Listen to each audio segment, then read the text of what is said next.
podemos enunciar como la compleja relación entre género y salud. Y bueno, bajo la necesidad de poder entablar diálogos, abrir preguntas, que muchas veces sentimos que de repente no están del todo formuladas, ¿sí? Bueno, que es necesario generar espacios de encuentro y de entramarnos con otros, con otros que venimos caminando estos espacios, estos escenarios, eh, en esta compleja relación que tiene muchas aristas y que nos interpela y construye sentidos sociales y culturales. Eh, bueno, presentar las invitadas de honor. Voy a abrir el machete. Discúlpenme. Bueno, tenemos a Vicky Victoria Mendizábal, ella es bióloga, comunicadora y ecofeminista. Jimena Massa, Jimena es antropóloga, socióloga y comunicadora social. Es editora de la revista digital El Tajo, una línea feminista, y es integrante de la Red PAR. Mónica del Carmen Reviglio, ella es periodista, especialista en género y es secretaria de género del CISPREM. A Luisi Alfonso, ella es feminista, lesbiana y gorda, estudiante de antropología y conductora del programa de radio Gordas en la Pecera. Y a Josefina Edelstein, que es comunicadora social, periodista, especialista en ciencia, salud y género y colaboradora con La Voz del Interior, La Nación y El Tajo. Entonces ya, bueno, le doy la palabra a Victoria Mendizábal. Te escuchamos, Vicky. Buenas tardes a todas, a todos y a todes. ¿Se escucha bien? Háganme que sí. Bueno, es un placer para mí estar acá y me pone muy nerviosa ser la primera, pero bueno, eso me tocó en suerte.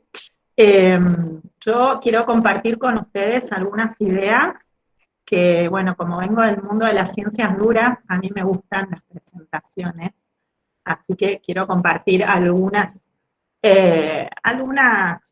minas, diríamos, en otro tiempo, para ir como un poco ilustrando lo que les quiero contar. Bueno, les decía que, como decía Magdalena, en este entramado de lo que sería la salud, el género y la comunicación, a mí me gusta pensar en esta imagen que estoy compartiendo con ustedes.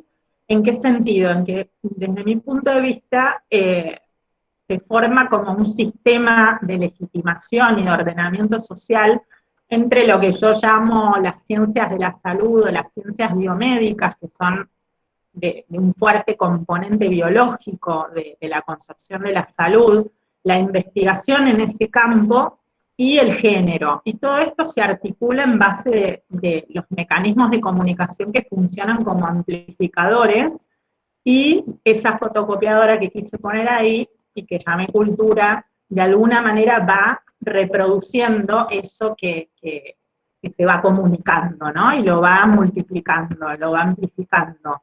Y va haciendo esto que yo puse acá, ¿no? A través de la construcción de un modelo universal científico, que es un varón, y si hablamos de los estudios experimentales, es un macho, ya lo vamos a ver en unos minutos. Estereotipos de género y roles sociales de género lo que hacen es que construyen un orden natural en donde existe una división clara, que la vemos en estos lugares, en las jugueterías, desde que en las primeras instancias de socialización, eso se va trasladando a todos los niveles, a todos los sistemas de organización social, desde la cuestión grupal, interpersonal, la familia, los grupos de pares, los grupos de trabajo, a nivel institucional, la institución educativa, religiosa, sanitaria, y a nivel masivo, obviamente, como seguramente mis compañeras van a hablar más adelante, específicamente en los medios de comunicación, que son, como sabemos, los grandes marcadores de agenda, ¿no? Pero estos estereotipos y roles de género que están por todas partes, incluso están en el ámbito científico, y eso es lo que a mí me gustaría como reforzar en estos minutos. Y les traigo un caso que quizás lo conocieron, quizás no, de un premio Nobel de Medicina que dijo en el año 2015, en una presentación frente a un montón de periodistas científicos en una reunión de periodistas científicos a nivel mundial, dice: déjenme decirles algo de las chicas. 3 cosas ocurren cuando están en el laboratorio. Te enamorás de ellas se enamoran de vos, y cuando las criticas, lloran. Bueno, esto lo dijo un premio Nobel de Medicina en un contexto en el que en otro tiempo quizás no hubiera pasado nada, pero se generó una ola de rechazo masiva en donde apareció eh, esta campaña que organizaron montones de mujeres científicas en el mundo que se sacaban fotos, como estas que pongo acá, con el hashtag tan sexy que distraigo, ¿no? ¿Y esto por qué lo traigo? Lo traigo porque a mí me gustaría resaltar que fue cambiando a lo largo del tiempo esta cuestión de que las mujeres en las ciencias pasaron de ser una excepción a una política pública, ¿no? Y eso de alguna manera se va reflejando en lo que para mí serían 3 fases de incorporación del género en las ciencias biomédicas y en la investigación. Una, que es la más evidente, de la que siempre se habla, que es los números, ¿no? ¿Cuántas mujeres hacen ciencia? Sabemos que somos mayoría quienes hacemos ciencia. Luego están las miradas o los enfoques epistemológicos con que el hecho de que haya mujeres incorporadas en la ciencia fueron cambiando algunas visiones con respecto al desarrollo de la propia ciencia. Y el tercer factor que me gustaría comentar acá, que me parece que es el más invisibilizado, pero que poco a poco va ganando terreno, es el tema del factor experimental, digo yo, es decir, ¿quiénes son los sujetos de investigación? Y esto es un fenómeno que es conocido como ceguera de género y que tiene que ver con esta cuestión del uso universal del varón o del macho en los estudios experimentales con animales, como si todo lo pudiéramos universalizar en base a lo que pasa en los varones, ¿no? Y esto tiene consecuencias para la salud bastante graves, como les voy a mostrar ahora en un par de ejemplos. Esto simplemente a modo de contarles que la incorporación de las mujeres incluso a los ensayos clínicos fue a partir de los años 90 del siglo pasado, es decir, se asumía que lo que pasaba en los humanos era lo que pasaba en los varones, y en el caso de los animales, al contrario, a partir de los años 80 casi todos los estudios hechos en animales se hicieron en animales macho. Y recién en el último tiempo hay, como les voy a mostrar ahora, un par de iniciativas que pretenden incorporar al género en los estudios de investigación. Y fíjense esto, qué curioso que les traigo, qué porcentaje de los artículos realizan un análisis por variables de sexo, estamos hablando en animales. Por suerte, en el caso de la reproducción, o en los estudios de reproducción, es en el único campo en donde, según este estudio realizado en el 2011, realmente se analizan las diferencias entre unos y otros. Fíjense en farmacología, fisiología, neurociencias, comportamiento, todas, incluso endocrinología, son todas especialidades donde no se tiene en cuenta mayoritariamente los resultados para uno y para otro sexo. Acá les comento estas iniciativas que hay en el mundo, sobre todo en Estados Unidos y Europa, relacionadas con intentar forzar que las investigaciones incluyan al género como variable de manera transversal. Ahora bien, y para terminar, les quiero contar 3 ejemplos que ustedes los van a ver claramente en toda su cotidianidad. ¿Qué implicancias tiene todo esto en las posibilidades de acceso a la salud de las mujeres? Y les voy a poner 3 ejemplos. Salud cardiovascular.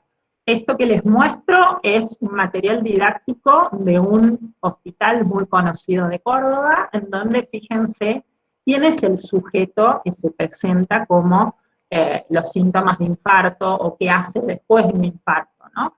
Casi siempre, y hay muchos estudios que hablan de esto, vemos que la persona que aparece con un infarto es un varón. Y las estadísticas nos indican que las mujeres, incluso en algunas edades, sufren más infartos que los varones, ¿no? Esto tiene unas consecuencias muy concretas en cuanto a, por ejemplo, que las mujeres tardan más en recurrir a un centro asistencial porque no reconocen los síntomas, que son diferentes, y implica una serie de cuestiones bastante graves en el campo de la salud. Otro ejemplo, el tratamiento del dolor. Fíjense acá otra vez el modelo a quien le está hablando esta institución, es una institución de salud, no son los medios de comunicación, es la propia institución de salud, le está hablando otra vez a un varón cuando sabemos que también desde el punto de vista estadístico las mujeres presentamos dolor crónico casi con mayor frecuencia que los varones. Y por último, un caso que da para mucho debate, que es el de las adicciones, y siempre, siempre, en un porcentaje muy alto, encontramos que a quienes le están hablando, en este caso, campañas públicas, estamos hablando de campañas que realiza el Ministerio de Salud o un gobierno de un país, le están hablando a los hombres, ¿no? Y dejando invisibilizadas totalmente lo que es el acceso o la posibilidad de interpelar a las mujeres en distintos campos de la salud. Y eso, bueno, es lo que quería dejar sobre la mesa. Muchas gracias. Ahí salgo. Gracias, Victoria. Jime, ¿dónde anda Acá Jime? Ahí está estoy. Jime. Hola, ¿cómo están? Buenas tardes a todos. Bueno, nuevamente para agradecerles a las Margaritas. Es un gustazo estar acá con un montón de gente conocida, querida, compartiendo este espacio. A mí lo primero que me gustaría decir es, en relación al título de la convocatoria y de este espacio, es que cuando hablamos de género no estamos hablando de mujeres, ni tampoco necesariamente de identidades sexogenéricas, que me parece que es importante recordar que estamos hablando de una categoría relacional y eso implica un sistema de jerarquías, ¿sí? Construidas social y culturalmente, y que por lo tanto estamos hablando de poder, de un reparto desigual de poder. Y que cuando hablamos de género vinculado con la comunicación, hablamos de un reparto desigual del poder simbólico. En este terreno de la comunicación, ¿por qué decimos que es desigual? Porque las mujeres y las identidades llamadas disidentes o otras identidades sexogenéricas no masculinas, intervenimos en general en desventaja, somos menos las que estamos produciendo contenidos o somos muchas, pero en pocas en lugares de poder, de toma de decisiones, somos pocas las que comandamos las redes sociales, entonces intervenimos con desventaja y al mismo tiempo, y no por acaso, aparecemos invisibilizadas o cuando somos visibilizadas de manera estereotipada o sesgada. De ahí que sea tan importante hablar de la perspectiva de género o el enfoque de género, como se dice actualmente, en los medios y en todos los espacios donde circulan sentidos, por ejemplo, las redes sociales y otras plataformas. Es bueno recordar que los medios son lugares privilegiados para la construcción de sentidos, sentidos que a su vez van a determinar quién está dentro y quién está fuera, que incluyen y excluyen a quienes van a poder ejercer sus derechos, ¿no? En este caso que hablamos del derecho a la salud, hablamos de la salud, además de un derecho súper amplio que incluye otros derechos específicos, como el derecho a la soberanía alimentaria, el derecho a la salud mental, el derecho a la salud sexual y reproductiva, el derecho a la identidad de género, etcétera, etcétera. Entonces, es importante pensar qué sentidos son estos que circulan en los medios y en otros espacios, que son los que acaban determinando, limitando y condicionando a quienes que incluyen o que excluyen a quienes pueden ejercer estos derechos. Un estereotipo fundacional, o mejor, una concepción fundacional, y que se traduce en un montón de estereotipos que no vamos a poder detallar ahora, que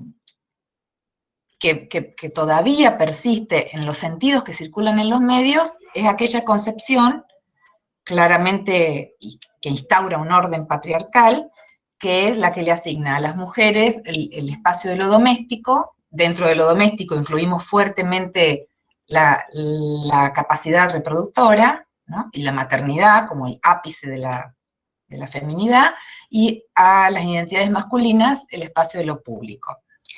Esta definición de la mujer, así en singular, ignorando toda la diversidad étnica, de edad, de clase, etcétera, anclada exclusivamente a su capacidad reproductora, que tiene que ver, claro, por eso decimos que es una definición biologicista, ha implicado históricamente una tutela muy fuerte sobre el cuerpo de las mujeres, ¿no? Y en esto, como decía Victoria, el discurso médico ha tenido un papel notable, ya lo vimos con las declaraciones de Mr. Tim. El discurso biomédico ha sido como clave en esta tutela. No es casualidad, la consigna feminista, mi cuerpo, mis reglas, no aplica solamente para la discusión del aborto, tiene que ver con una reivindicación de autonomía sobre el derecho al cuerpo, y esto tiene que ver, en el 1800 se discutía, bueno, si era necesario tener clítoris, y existía en Occidente, no solamente en países islámicos, la mutilación del clítoris. A principios del siglo XX todavía se creía que el cerebro y los ovarios no podían desarrollarse de manera paralela, entonces se recomendaba que las mujeres limitaran su capacidad, sus actividades intelectuales y se dedicaran a cultivar su capacidad reproductora.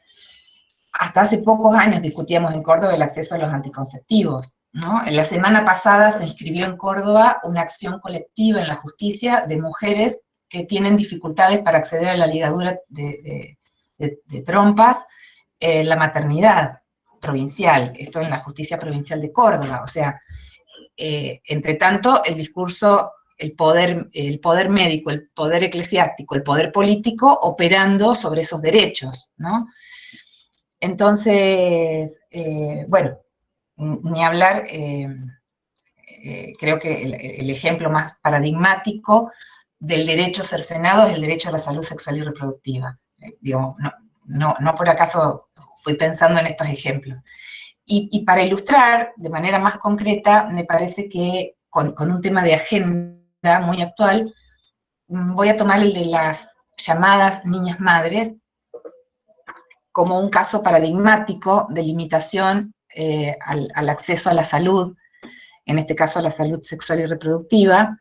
No sé si voy a conseguir compartir, si no la voy a describir, a ver si es posible presentar la nota de la que quiero hablar.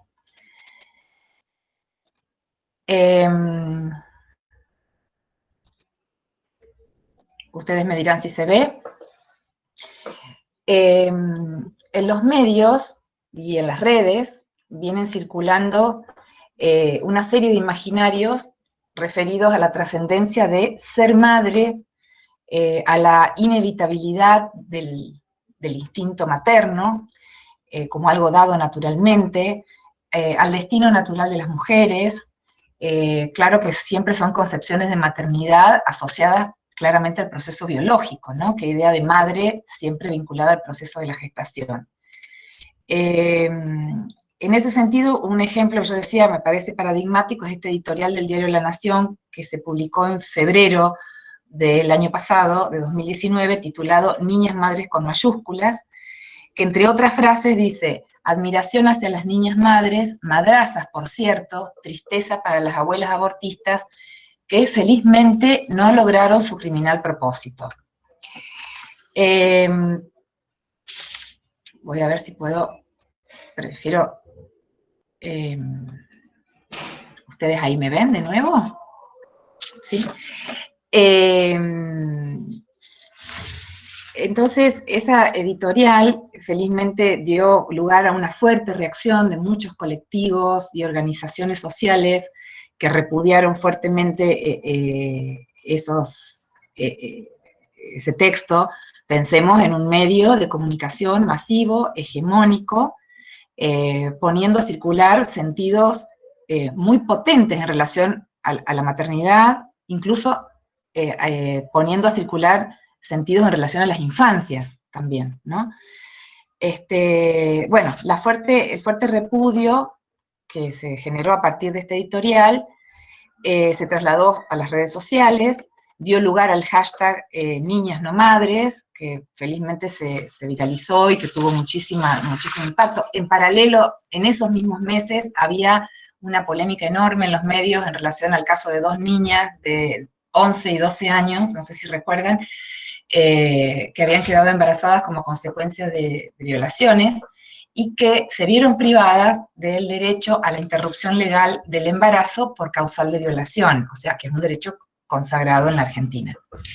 Entonces, lo que me interesaba señalar es cómo esta tutela de los cuerpos, que parece algo de hace siglos atrás, continúa súper vigente, aún cuando en los medios de comunicación intentamos incorporar la perspectiva de género, crecen los decálogos y las recomendaciones en relación a la perspectiva de género, seguramente Moni se va a referir a eso, crecen las figuras de las editoras de género, pero bueno, es una disputa, es una batalla cultural, una disputa de sentidos que no es simple.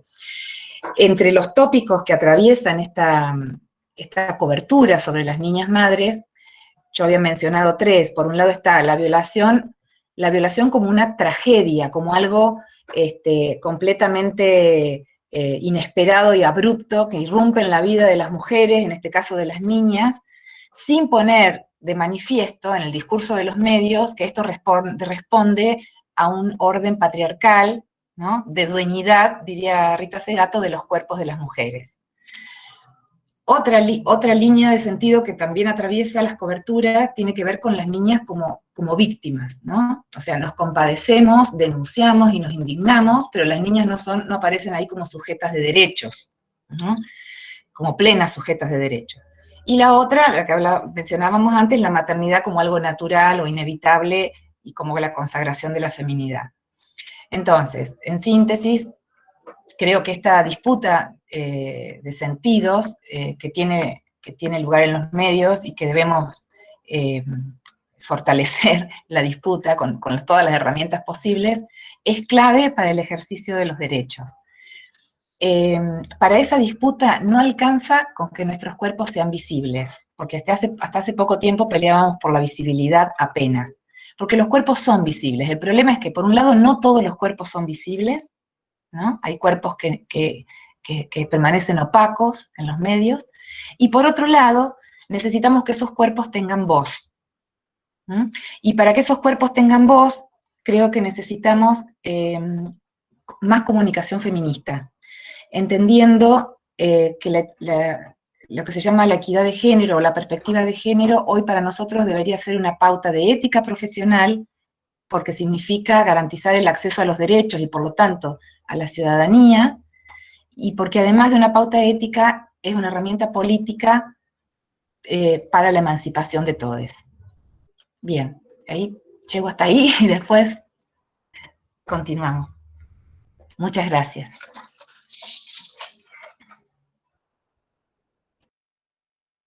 Muchas gracias, Jime. Seguimos entonces con Mónica. Moni, ¿estás por ahí? No te veo, sí, ahí estás.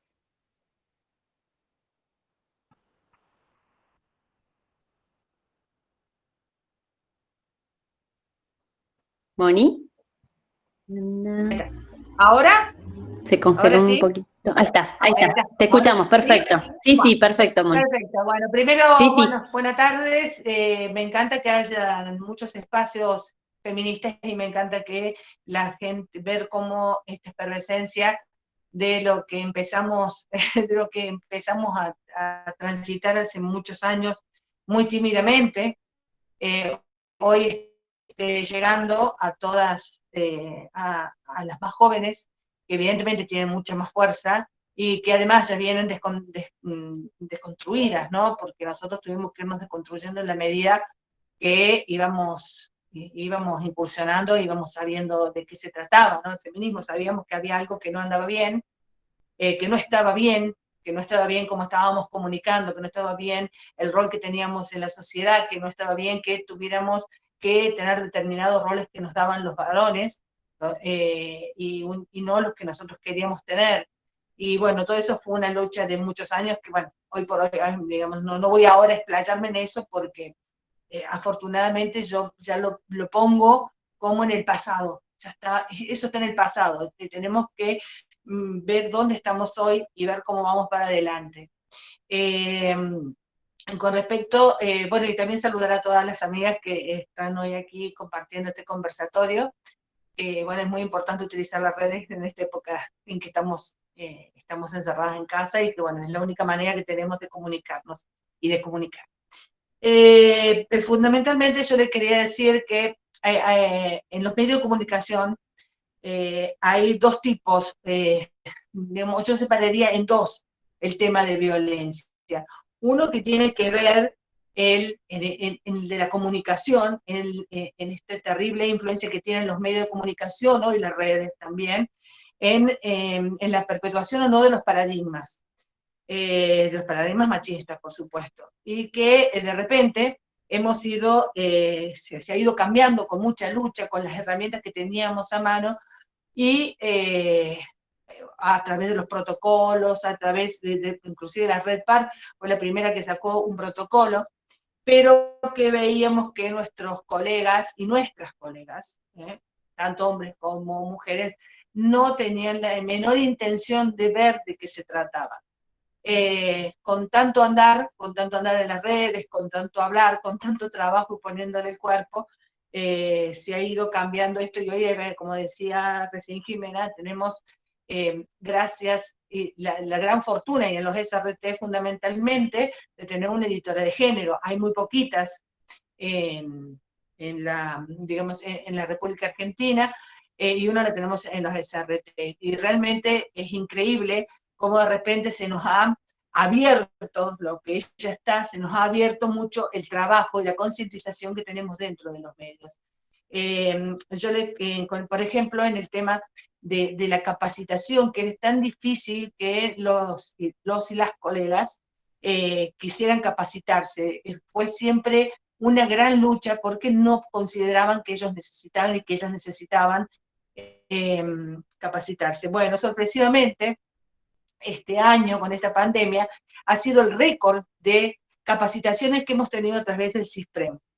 Se hicieron capacitaciones primero para toda la provincia, periodistas de toda la provincia, y luego nosotros en los SRT estamos haciendo la ley Micaela, y a raíz de sucesos que pasaron, ustedes saben, fundamentalmente en algunos medios, algunas declaraciones o algunas formas de presentar las noticias no muy afortunadas, hubo capacitación, por ejemplo, en los grandes medios, por ejemplo, Canal 12, y a raíz de todo esto, fíjense cómo es como una catarata. Nosotros las feministas es como que una catarata trae a la otra, a la otra, a la otra, y ahí nos aprovechamos de todas, por supuesto.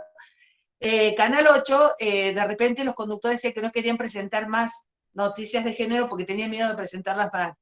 Y desde luego, evidentemente, se someten al escrache en las redes, que es inevitable. Entonces, a través del sindicato logramos una capacitación con el Ministerio de la Mujer.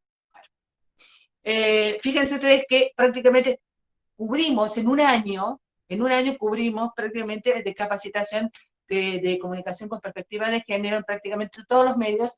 Me falta la voz del interior, digo, nos falta la voz del interior, que todavía no se ponen de acuerdo en cómo poder hacer, pero sería fundamental. Con respecto a esto, nosotros podemos ver, y lo hemos constatado, en todos los congresos inclusive que hemos tenido de trabajadores y trabajadoras de prensa, que en todos los medios autogestivos, en los medios más chicos, en los medios cooperativos, la desigualdad no se ve de género entre hombres y mujeres o disidencias en cuanto a las tareas. Sí se ve en los medios grandes, y se sigue viendo, y se sigue, lamentablemente, a pesar de todas las herramientas y de todo lo que se hace, se siguen dando este tipo de, digamos, de inequidades, ¿no? Y si vos hablas de la salud, evidentemente, como ha pasado, creo que muchas periodistas sabrán de qué estoy hablando, cuando a vos no te dan el lugar que te mereces por capacidad, no hablo en mí, sino hablo de los demás, no sé si se entiende, o cuando no le dan a una mujer el lugar que le corresponde dentro de los medios por su capacidad, y si se lo dan a un hombre por el simple hecho de ser hombre, por más que sea menos capaz, yo puedo asegurar que he visto muchísimas colegas con trastornos, por ejemplo, psicológicos, porque llega un momento que te ponen un techo de cristal y te dicen hasta acá, y eso sigue ocurriendo, eso lamentablemente sigue ocurriendo. Por eso yo un poco quería hablar de esto. Desde el sindicato estamos tomando justamente a través de un observatorio, estamos trabajando, estamos charlando y estamos viendo cómo remediar esto, porque no tener acceso en cuestiones, en igualdad a las oportunidades laborales dentro de los medios de comunicación, para nosotros es violencia laboral. Y bueno, y esa es una de las violencias que incluimos en el protocolo, ya les digo bien cómo se llama, porque el protocolo de prevención de violencia de género para las empresas periodísticas de la provincia de Córdoba, absolutamente para todas, y allí enumeramos todo tipo de violencia, ¿cierto? Desde las violencias que incorpora y que están tipificadas en la ley 26485, hasta las violencias que nosotros consideramos un poquito nuevas, que son, por ejemplo, esto que no te den el lugar que te corresponde por capacidad de los medios, o que de repente las mujeres, como violencia simbólica, tengamos que ocupar el rol de determinadas cuestiones en las cuales, o de determinados temas en los que podemos hablar y en los que no, que sean ellos los que nos digan qué podemos hablar, qué no, qué podemos opinar y qué no. Este protocolo fue realizado a pedido del Ministerio de Trabajo de la provincia, y bueno, nos juntamos, estuvimos asesoradas por el Ministerio de la Mujer, por la Universidad Nacional de Córdoba, también consultamos con nuestra propia asesoría legal, y bueno, entre todo eso salió este protocolo que está en vigencia, que estipula cosas muy importantes, porque la salud de las mujeres, y se ha visto en este tiempo de pandemia, también tiene que ver, eso ya lo vamos a hablar porque es algo más nuevo, tiene que ver con el trabajo dentro y fuera del medio. Por eso hablábamos, porque nos pasó en muchos casos, de que los entrevistados tienen tanto poder ejercer, porque hablamos de ejercicio de poder, ¿cierto? Tienen tanto poder los entrevistados que muchas veces han ejercido violencia o han ejercido acoso contra las compañeras fuera de los lugares de trabajo, es decir, haciendo una nota o te pasa en la calle. Entonces establecimos que las mujeres tenemos el mismo derecho dentro como fuera de la empresa, que el trabajo de las cronistas también, digamos, es la calle, por lo tanto, ese también es un lugar físico en el cual podemos ejercer violencia. Y además, establecimos no solamente la violencia, digamos, de poder, ¿no? Entre los jefes y las mujeres subalternas, sino también entre los pares, los y las pares. ¿Por qué? Porque subsisten muchos micromachismos dentro de los medios de comunicación y subsisten todos los días. Y acá quería llegar al tema de la pandemia para explicarles más o menos de qué significaba. Por ejemplo, ahora en pandemia, las que más están sufriendo el teletrabajo son las mujeres. Porque hay algunos medios en que las tareas son prácticamente todo el día. Y no quieren contar que hay que hacer tarea con los chicos, que si te has quedado en tu casa es específicamente por eso. Entonces hay muchas quejas y tenemos muchos problemas y que llegan al sindicato con respecto al teletrabajo.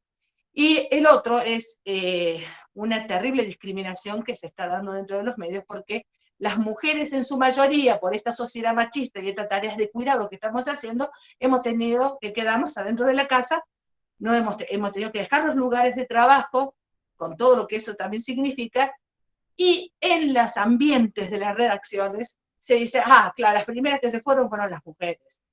Mira, las primeras que están en la casa rascándose son las mujeres, perdón, pero esos son los términos.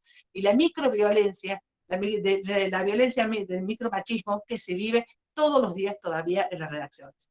Entonces, tener que juntarnos, tener que aunarnos, ya sea desde los medios con nosotros, desde el sindicato, las empleadas entre ellas con las editoras de género, y cuánto, digamos, recurso tengamos, eso es prácticamente lo prioritario. Tratar de salvarnos en estas épocas de pandemia, tratar de salvar nuestros trabajos, trabajo y seguir manteniendo absolutamente todos los derechos. El protocolo, yo les cuento que se ha abierto varias veces, se ha llegado hasta la justicia en algunos casos, hemos acompañado a las víctimas, y bueno, y siempre hemos estado, cada vez que alguien llamó al teléfono, digamos, con lo que sabemos, porque bueno, yo, en el caso, yo era la única, ahora no soy la única, porque tenía la formación de acompañante territorial de violencia de género para recibir a las víctimas en la primera escucha, y bueno, hoy ya no, hay más gente que se está preparando dentro del sindicato, y bueno, básicamente trabajar dentro de los medios, ocupando los lugares que realmente necesitamos, y segundo, previniéndonos de todo tipo de violencia, dentro y fuera de los medios.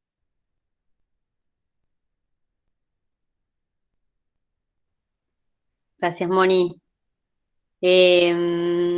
Luisi, ¿dónde andás? Ahí te vi. Acá estoy. Luisi Alfonso, ¿dónde estás? Bueno, por supuesto, muchas gracias a todos quienes nos están escuchando y a las compañeras de las Margaritas por la invitación. Bueno, re interesantes los cruces y los debates desde todas las experiencias. Voy a tratar de ser breve, pero hay mucho que decir sobre estas cuestiones de comunicación, géneros y salud. Desde el activismo gordo, primero contarles que, bueno, con Ayelena Altamirano, Carla Ferreira y yo formamos parte de la producción y la conducción de un equipo de radio, de un programa de radio que se llama Gordas en la Pecera, que es un programa de radio que estamos haciendo en la red heterogénea de acá de Córdoba. Es un programa que conducimos tres gordas, que producimos tres gordas, y que busca poner en agenda cuestiones que atañen a las corporalidades gordas desde una mirada feminista y de disidencia sexual, y por supuesto no gordodiante.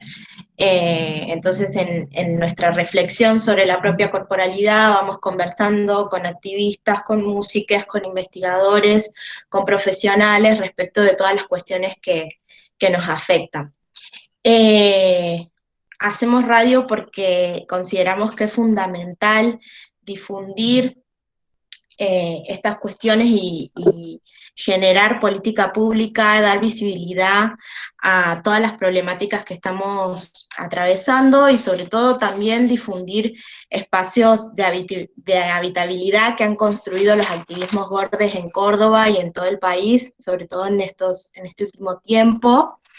Y bueno, quería traer también algunos aportes del activismo gorde en relación a estos temas de género y de salud. Primero, visibilizar por qué el activismo gorde forma parte del feminismo. El activismo gorde es un movimiento que tiene una trayectoria histórica muy larga, desde la década de los 70 en Estados Unidos, en donde surgió un grupo de mujeres gordas, en su mayoría lesbianas, que buscaban trabajar cuestiones vinculadas al poder, cuestiones vinculadas a la violencia médica, sobre todo ejercida contra las mujeres y contra las mujeres gordas. Y bueno, hay una tradición feminista que muchas de nosotras conocemos, que tiene que ver con cuestionar los estereotipos estéticos y cómo esos estereotipos tienen un fuerte impacto sobre las mujeres y sobre las disidencias sexuales, pero ese cuestionamiento de los estereotipos corporales y de género todavía no le pone el nombre que el activismo gorde le viene a poner al gordo-odio. Entonces esa presión sobre los cuerpos sabemos que está generalizada, pero es el activismo gorde que la viene a nombrar como gordofobia o como gordo-odio.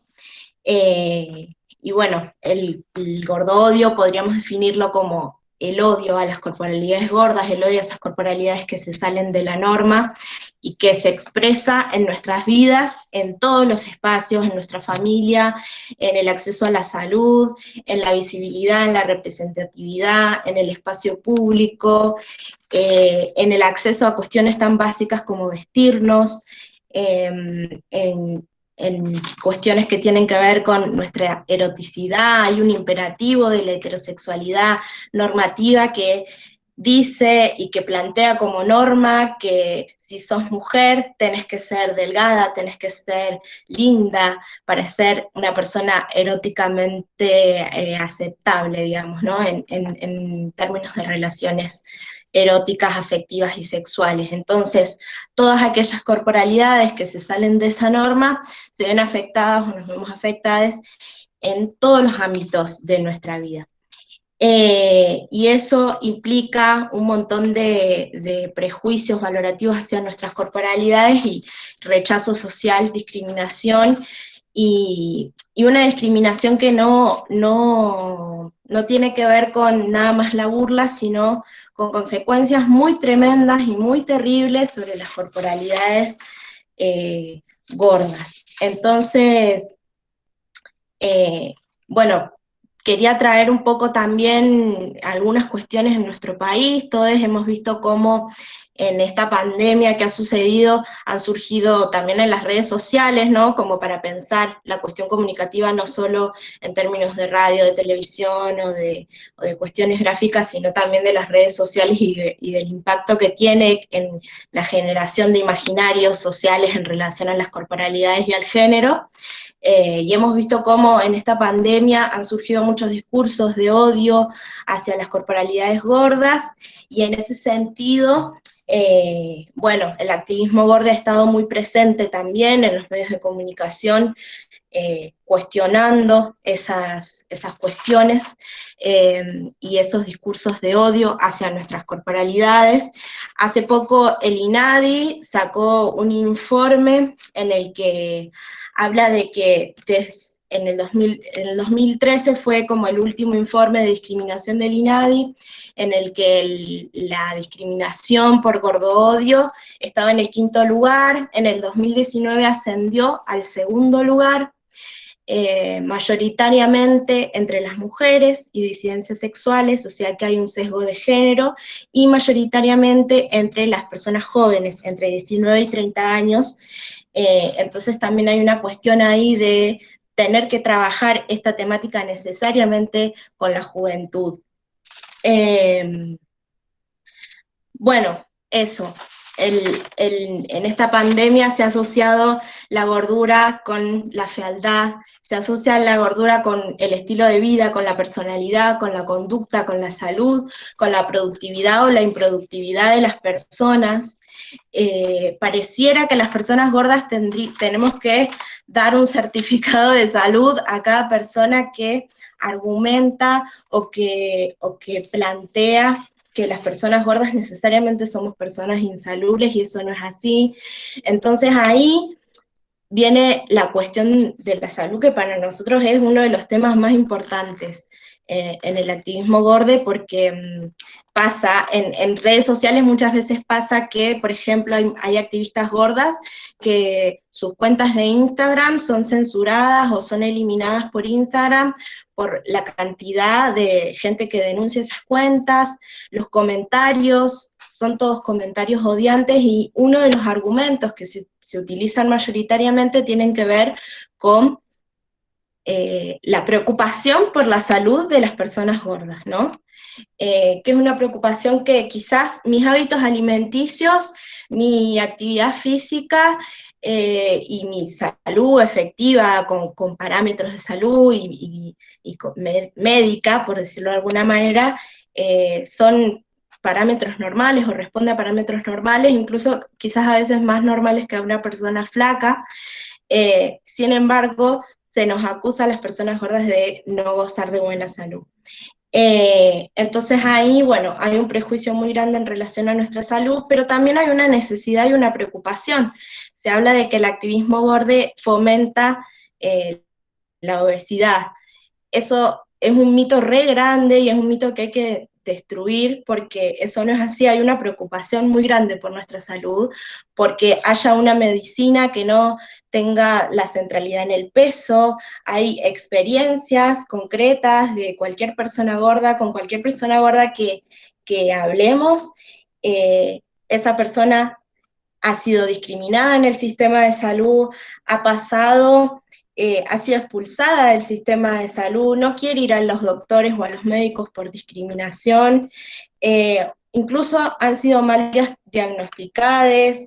Entonces, necesitamos profesionales de salud que trabajen desde una perspectiva que no sea pesocentrista y que nos pueda diagnosticar de una manera correcta, como cualquier persona, y que la dieta no sea lo primero que nos mandan a hacer cuando vamos al médico. Eso es algo que sucede y que tiene consecuencias súper nefastas para la salud. Está comprobado científicamente que una persona que durante toda su vida baja y sube de peso constantemente puede tener problemas cardiovasculares súper graves.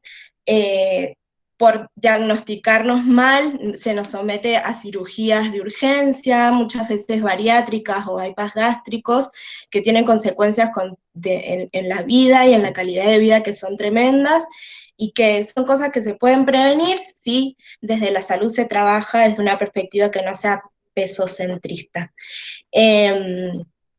Así que bueno, hay muchos aportes que el activismo gordo ha estado realizando.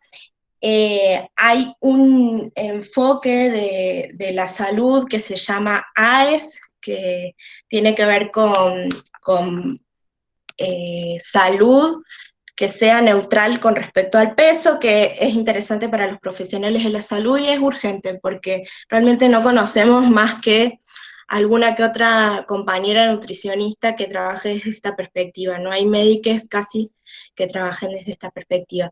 Así que bueno, respecto de cuestiones del activismo gordo, les invito a todos a visitar nuestro Spotify de Gordas en la Pecera, en donde trabajamos ahí un montón de cosas respecto del activismo gordo, respecto de la ley de talles, respecto de la discriminación en el espacio público, también respecto de la salud, también respecto de cuestiones de géneros y feminismo. El gordodio es una opresión que vivimos en todos los aspectos de nuestra vida, incluso en el feminismo.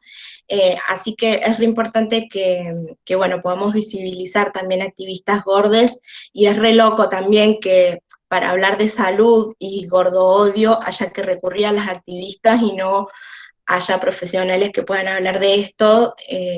Así que, bueno, nada, no, creo que eso era todo, y cualquier cosa me pueden preguntar por el chat y seguimos conversando. Y bueno, gracias. Gracias, Luisi. José, ¿nos queda José? Sí, acá Ahí está Josefina. tengo una presentación. Bueno, voy comenzando mientras aparece. En primer lugar, les quiero agradecer a las Margaritas, este grupo recién conformado, por la invitación, por la apertura de este espacio, a discutir y a proponer el debate, el intercambio sobre temas que tienen que ver con género y salud. Yo vengo al último y vengo después de Luisi, que me hace mucha gracia porque el tema que voy a abordar tiene que ver justamente con los imperativos de la belleza y en relación en particular con la alimentación y con la salud. Espero ir en forma complementaria a lo que propuso Luisi y no contradictoria. Bueno, muy bien. Bueno, entonces ya conté un poco cuál es el enfoque o la propuesta que yo traigo, que sobre todo es para pensar y para también debatir con respecto a los medios de comunicación y a lo que veníamos diciendo desde Mónica, Jime, en cuanto a la reproducción de sentidos en los medios de comunicación y hoy por hoy en las redes sociales, todo lo que decía Luisi de los comentarios discriminatorios, comentarios de odio y demás, creo que en parte nacen con una mirada sobre la mujer absolutamente convencionalizada, normalizadora, disciplinante. Por eso quería mostrar esta imagen donde tenemos esa gran convención que es el 90-60-90, a lo cual no hace falta agregarle nada más porque todos tenemos incorporado qué quiere decir eso, ¿no? Como el parámetro de las medidas ideales o de perfección en la mujer. Ayudado por otra pata que para mí es muy importante tener en cuenta en toda esta cuestión de salud, género, que es por lo menos en cuanto a los cánones de belleza y a la alimentación, todo lo que hace la industria, ya sea de la indumentaria o de la alimentación, en torno a también reproducir a través de sus anunciantes cuestiones estigmatizantes, estereotipos de género, que conducen, bueno, por supuesto, a la idea de una belleza ideal, que por otro lado es inalcanzable, pero no solamente a la idea de belleza ideal, sino a la idea de la felicidad con eso, ¿sí? La felicidad en varios terrenos de la vida y a la del éxito, el éxito en el mercado, entre comillas, del deseo, en el mercado laboral y en el mercado social, ¿no? Fuera de todo esto hay todes unes otres que quedan excluidos y en verdad en cuanto al peso, todos estos parámetros que se imponen de ideales realmente hablan y le hablan a una inmensa minoría, porque en la Argentina, de acuerdo con la última encuesta de factores de riesgo sobre la salud, realizada en personas de 18 años en adelante, tenemos que el 60% de las personas tienen exceso de peso, ya sea en la forma de sobrepeso o de obesidad. Por lo tanto, esto lo traigo para mostrar cómo realmente hay un discurso hegemónico, una construcción de sentido desde los medios. Me parece que es muy fuerte, además desde la publicidad, que se va ayornando, pero que de todos modos para vender determinadas cosas me da la impresión que va a persistir el canon de belleza. Y bueno, simplemente traía que en esta última encuesta que se publicó en el año 2019, a fines del año 2019 y se realizó durante el 2018, fíjense que los varones con sobrepeso son la mayoría, el 38,7%, mientras que las mujeres son el 29,1%. Por otro lado, también es una encuesta realizada pensando el género en forma binaria, ¿no? Mientras que la obesidad, fíjense que son las mujeres las que parece que tienen una tendencia a pasar en este tema a los varones. ¿Qué consecuencias dentro de lo que también decía Luisi hace un rato? Yo me permití por ahí enumerar y que va muchas en coincidencia o en consonancia con lo que decía Luisi. Bueno, por ejemplo, la indumentaria, ¿no? Los problemas que no solamente tienen las mujeres, también los varones, para encontrar ropa, sí, porque todas las ropas son para flacas, pero creo que el problema se agudiza, evidentemente, cuando se trata de la indumentaria para mujeres. Todo lo que es el bullying desde edades tempranas a discriminación, tanto en lo escolar, en lo social y en lo laboral. Recién Luisina decía la discriminación por pensar que son personas insanas o insalubres, ¿sí? Toda la cuestión o la perspectiva en la que constantemente nos metemos en el cuerpo de lesotres, pensando, incluso cuando nos juntamos con amigas o amigos y que vengan y nos digan qué linda que estás, bajaste algunos kilos, estás más flaca, o sea, siempre hay una alusión a, por un lado, observarnos, nuestra apariencia física, decir sobre esto, ¿sí? Y parece que el decir también tiene que ver con estos estereotipos y estos parámetros. Toda la cuestión de la belleza, que no sé si lo dije hace un rato, me viene ahora a la cabeza también, va ligada, por supuesto, a una juventud eterna, ¿sí? Esencialmente en las mujeres. Si somos rubias y de ojos claros, mejor todavía, ¿sí?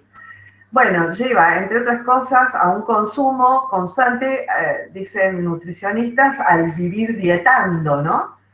Y a la búsqueda de recetas mágicas que tienen sus consecuencias nefastas en la salud, ¿sí? A todo un sistema de premios y castigos en el tratamiento del personal de salud, si se trata de personas gordas, de mujeres gordas, de gordes, a cómo muchas veces tratan en el ámbito nutricional, con premios y castigos de acuerdo a cómo se haya cumplido con esa dieta que se había seguido, problemas psicológicos que son inacabables, por nombrar algunos, solamente la tristeza, la depresión, la ansiedad, ¿sí? Luego, esto repercute también, creo que Luisi lo dijo recién, en consumo de cirugías bariátricas que muchas veces conducen a las personas a hacerse una cirugía cuando por lo menos psicológicamente no están bien y cuando implican un movimiento a nivel físico que es muy importante y que no es una garantía de absolutamente nada. Sí se baja de peso, pero hay que tener determinadas conductas que, bueno, no siempre son factibles ni posibles. Y en cuanto a esto de las cirugías bariátricas, lo que más me permito criticar desde mi experiencia como periodista de salud y de ciencia es el hecho de que muchas personas que he entrevistado han llegado a esas circunstancias sin estar preparadas, por ejemplo, psicológicamente. Y es todo un problema, porque es un movimiento, como decía, una cirugía en el cuerpo muy importante, y que requiere no solamente una preparación física, sino también psicológica para poder seguir adelante. Después todo lo que tiene que ver con nuestro consumo de técnicas, digo nuestro por hablar de la sociedad y de las mujeres en general, lo que no escapa a los varones también y a otras identidades sexogenéricas, ¿no? Pero en las mujeres claramente es determinante consumo de técnicas de belleza como el peeling, el esto, lo otro, y consumo de técnicas de anti-envejecimiento, porque además parece que para las mujeres, incluso en los medios, estar gordita o ser grande ya es algo que no viene bien a la cámara. Las consecuencias del peso, del exceso de peso, sí tiene consecuencias en el físico. Luisi recién decía que ellas se cuidan, que van a los médicos y tienen parámetros normales, y yo eso lo entiendo. Lo que también sé es que, bueno, hoy se habla hoy no, hace rato, de la obesidad como un problema realmente un problema de salud a nivel sanitario por justamente las derivaciones, por lo menos físicas, en cuanto a diabetes, cardiovasculares, accidentes cerebrovasculares, determinantes muchas veces en el cáncer, en problemas óseos. Entonces, desde ese punto de vista, lo que digo es, ya ahí no es una cuestión de estética, no es una cuestión de belleza, sino que el problema es un problema de salud física, también mental, y que sí me parece que es importante tomarlo en cuenta, dadas las directrices de este conversatorio, pensando en las políticas públicas, en cómo llegamos a poder generar cambios si es que esto realmente es un problema sanitario. Alguna vez le hice un reportaje una nota a este investigador del CONICET que dijo que el cuerpo de una persona con obesidad está en llamas. Pero no lo dijo de ninguna manera despectivamente, quizás tal como lo puse puede sonar un poco a una forma despectiva, sino que fue para explicar cómo dentro del organismo la adiposidad, el peso acumulado, genera una situación de inflamación que desencadena procesos biológicos que son muy complejos y que tienen que ver con esto, como la diabetes y todos los otros problemas que mencioné. Y a lo que hacía alusión Marcelo Rubinstein, y que es en parte lo que mencioné al inicio, es que todas estas cuestiones no van desligadas del contexto en el que vivimos y de un contexto capitalista donde tiene fuerte injerencia la industria de la alimentación, por lo menos en estos términos, ¿no? Yo comencé con una presentación de una Coca Light. José, ¿Sí? Perdón, quedan 2 minutitos, ¿sabes? Te quería avisar eso. Ah, bueno, se ve que lo mío es largo. Bueno, no sé si quedó claro este concepto, lo que quería mostrar, sí, de los problemas de salud. Y lo que quiero tal vez terminar de mostrar es una contracara de tal vez los problemas de la obesidad y de los cánones de belleza y de felicidad y de éxito. Estas fotos son de Joanna Watala, una médica polaca que tiene como oficio, digamos como hobby, sacar fotos, y la contacté y me las cedió y me permitió, ¿sí? Y en donde vemos, bueno, el problema de la anorexia y de la bulimia, esta chica obviamente es anoréxica, todos los problemas que se desencadenan a nivel físico y psicológico por la cuestión de no encajar, ¿no? Está bien que siempre dicen los especialistas y las especialistas que no es anoréxico o bulímica quien quiere, sino quien puede, en el sentido de que no cualquier persona llega a esta situación, pero sí hay determinantes sociales muy fuertes. El 60% dice que llega por la influencia o la presión que hay en los medios, en la cultura y en la sociedad. Y después están todos los otros determinantes familiares, sociales y demás. Y bueno, daría por terminado aquí mi presentación, dado que quedaban 2 minutos. Muchas gracias. Bueno, gracias, Josefina. Bueno, damos entonces ahora lugar a las preguntas que han ido formulando en el chat. Yo tengo un montón de preguntas también, pero me voy a callar para dar paso primero a la gente que haya estado escribiendo y que mis compañeras han estado registrando.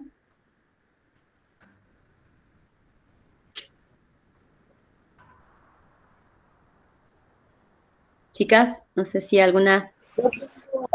Yo tengo una para Luis, que hace referencia a cómo se llama la perspectiva médica que no se centra en el peso. Por ahí si Luis nos quiere contar un poco más en relación a eso, explayar un poco más en relación a de qué se trata. Sí, bueno, primero aclarar que yo no soy médica ni nada, pero bueno, como les contaba antes,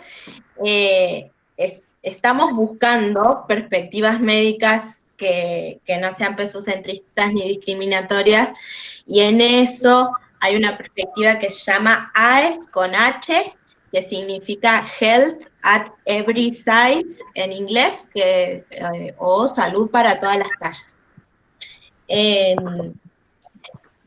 Esta perspectiva de la salud lo que plantea es que el peso no puede ser considerado como causante de un problema de salud, como asociativo directo a un problema de salud cardiovascular, de diabetes o de lo que fuera, lo que se tienen que tener en consideración otros parámetros o indicadores de salud.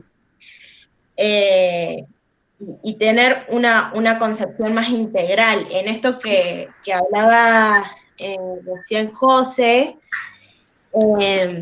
bueno, lo que plantea esta perspectiva es que esto de la inflamación que se genera en el cuerpo por adiposidad y demás, muchas veces tiene que ver con, por toda nuestra vida, haber estado en ciclos de dieta constantes, ¿sí? De restricción y de reacción del peso. Lo que plantea la perspectiva es que las dietas lo que generan es un estrés corporal y que después eso deviene en recuperar el peso que perdiste, incluso muchas veces más de lo que perdiste. Entonces, lo más recomendable es mantener un peso, ver cuáles son los otros indicadores de salud y tratar la enfermedad o lo que se tenga, la patología que se tenga, como lo tratarías quizás con una persona delgada, ¿no? Teniendo en cuenta que la gordura quizás no como enfermedad, no como patología. Vuelvo a decir, yo no soy médica, esta es una de las perspectivas que conocemos que existen hasta ahora, realmente no hay tanto desarrollo respecto de eso, pero bueno, en general, si pensamos en la experiencia de las personas gordas en el sistema de salud, ocurre esto, que son personas que han sido o mal diagnosticadas o que se han sometido a dietas durante toda su vida, y eso implica estos ciclos de adelgazamiento y engordar constantemente, que no puede ser beneficioso para la salud. Así que, bueno, después también quería decir, como en relación a las categorías de sobrepeso y de obesidad, que son categorías que están basadas en el índice de masa corporal. El índice de masa corporal es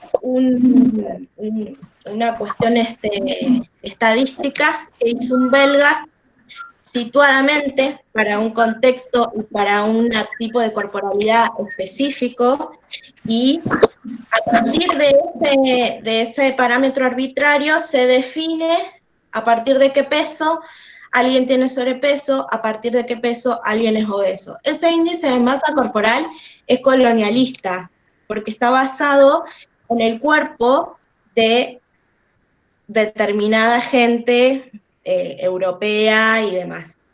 Entonces no coincide con los cuerpos, con la realidad. Lo que hablaba José por ejemplo, de la ley de talles, es que la ley de talles que se aprobó en Argentina hace poquito, lo que estipula es hacer como una medición de los cuerpos argentinos, de la corporalidad argentina. ¿Cuánto mide la gente en Argentina para a partir de ahí recién elaborar la tabla de talles acorde a la realidad y a lo que medimos aquí, ¿no? Y después, otra cosa que es colonialista, la cuestión de la alimentación, y esto que hablaba José, de los premios y los castigos en relación a la dieta. Cuando vos vas a la nutricionista, la nutricionista por lo general, ¿qué hace? Te saca una fotocopia donde dice los alimentos que te recomiendan y te tacha algunas cositas, qué sé yo, pero en general es la misma alimentación. Y esa alimentación no tiene en cuenta cuestiones culturales de cómo nos alimentamos, no tiene en cuenta cuestiones de clase, y no tiene en cuenta la convicción. Con muchas compañeras activistas gordas hablamos también sobre veganismo, sobre soberanía alimentaria, con ser conscientes de qué es lo que estamos comiendo, y es re loco cómo cambia esa relación con la comida cuando lo pensás desde una convicción política, es decir, no quiero comer carne, estoy en contra de la explotación animal, y cómo me relaciono yo con la comida a partir de eso, ¿no?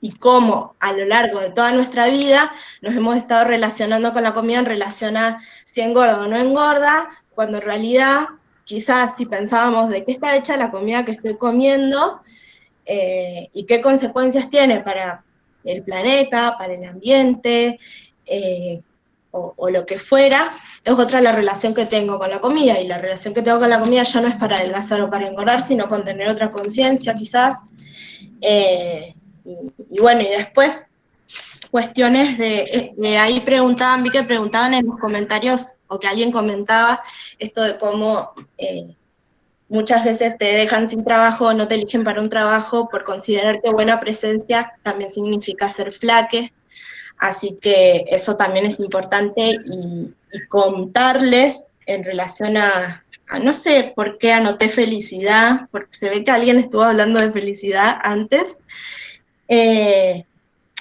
pero cómo el activismo gorde, por lo menos en mi experiencia personal, ha implicado entender cómo el gordo-odio nos quitó vida a las personas gordas. Nos quitó vida en todos los sentidos. Y entonces empezar a conectar con una actividad física que sea desde el disfrute. Las personas gordas, así como no tenemos acceso a la salud, no tenemos acceso a la movilidad y a hacer ejercicio, porque a todos los lugares que vamos a hacer ejercicio somos discriminadas. Entonces, la verdad que ni ganas de hacer ejercicio. Y la gente piensa que las personas gordas no hacen ejercicio porque son vagas. Yo he visto a personas gordas hacer cosas alucinantes con su cuerpo.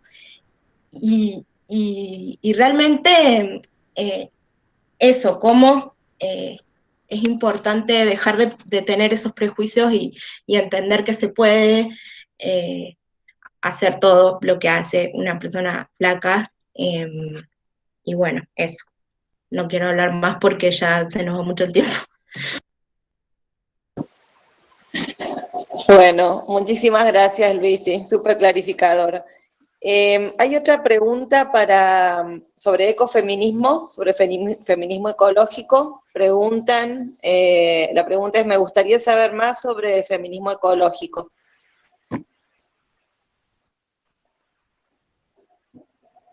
Ahí me hago cargo yo, chicas. Sí, por supuesto, era para vos, Victoria. Claro. Bueno, el ecofeminismo, en realidad, para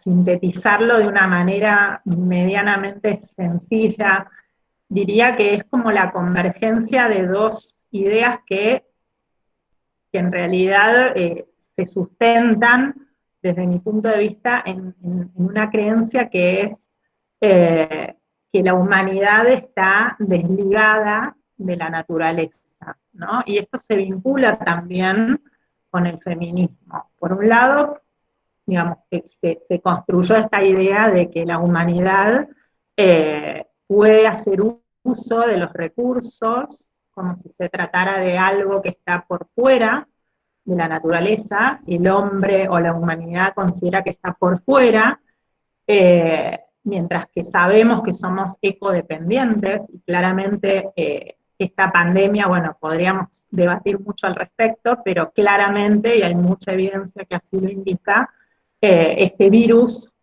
apareció, digamos, está relacionado con la sobreexplotación ambiental, ¿no? No es algo que esté científicamente probado, pero hay muchos científicos y científicas que están hablando en esa dirección, con lo cual, bueno, una vacuna podría ser algo que momentáneamente diera alguna respuesta, pero son muchas las voces que están diciendo que seguramente en el futuro viviremos esta y otras pandemias. Es decir, los seres humanos vivimos en una red relacionados con el resto de los seres vivos, ¿sí? Y en ese sentido somos ecodependientes. Y por otro lado, el feminismo, lo que desde mi punto de vista se vincula en esta idea, es que hay una idea de un varón, como decía en mi presentación, ese modelo, ¿no?, que toma la ciencia, es un varón blanco, cis, heterosexual, joven, y podríamos seguir, que deja afuera a todo lo que no es ese modelo, y por lo tanto se considera superior y por lo tanto considera que puede explotarlo, ¿no? Y ahí viene la relación con lo que serían, bueno, las mujeres y las diversidades y todos los que son también los varones subalternos, ¿no?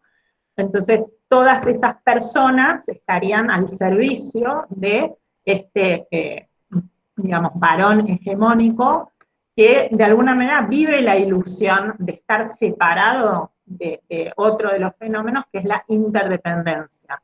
las personas, los seres humanos, somos seres interdependientes, necesitamos cuidados, que son mayoritariamente realizados por las mujeres, casualmente, y ahí se vincula, digamos, esta idea de la independencia de la naturaleza y la independencia de esos cuidados que claramente nos los dan a esos cuidados, alguien los da, pero esos cuidados están, como sabemos, invisibilizados porque están realizados por mujeres y otras identidades. Entonces, el ecofeminismo de alguna manera trata de unir esas dos ideas y de alguna forma ir hacia un paradigma de cuidado en todo el sentido de la palabra, el cuidado del ambiente que nos sostiene, la vida, y de todas aquellas identidades que también sostienen y pueden reproducir la vida sobre nuestro planeta. No sé si esto contesta la pregunta.